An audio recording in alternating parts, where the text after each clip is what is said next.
Ja, auch ein herzliches Willkommen von uns hier bei uns an unserem Verdrahtungsroboter. Was ihr hier seht, ist zur Rechten einmal der Verdrahtungsroboter selbst und hier hinter uns direkt die Drahtvorbereitungseinheit. Die Drahtvorbereitungseinheit hat verschiedene Prozessschritte. Das ist das Thema Ausmessen, Ablängen, Abisolieren und Krimpen. Und wie das genau funktioniert, zeigt euch jetzt Beate. Danke, Marco.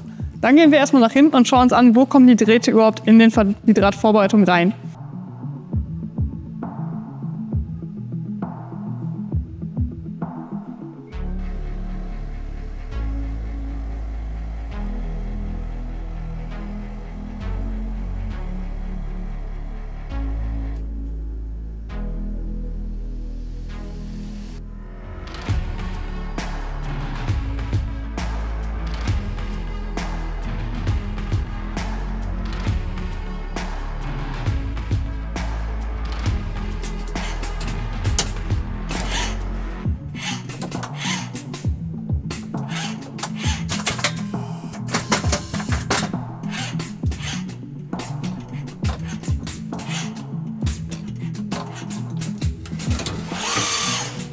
Ja, so viel fürs Erste zur Drahtvorbereitung. Kommen wir nun zum Verdrahtungsroboter und wir zeigen euch jetzt, wie das funktioniert.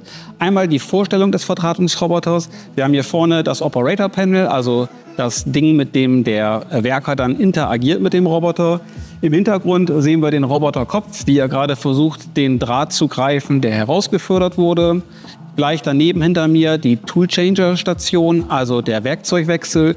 Dort halten wir verschiedene Werkzeuge für die unterschiedlichen Klemmstellen bereit, die der Roboter braucht, um dann zu verdrahten.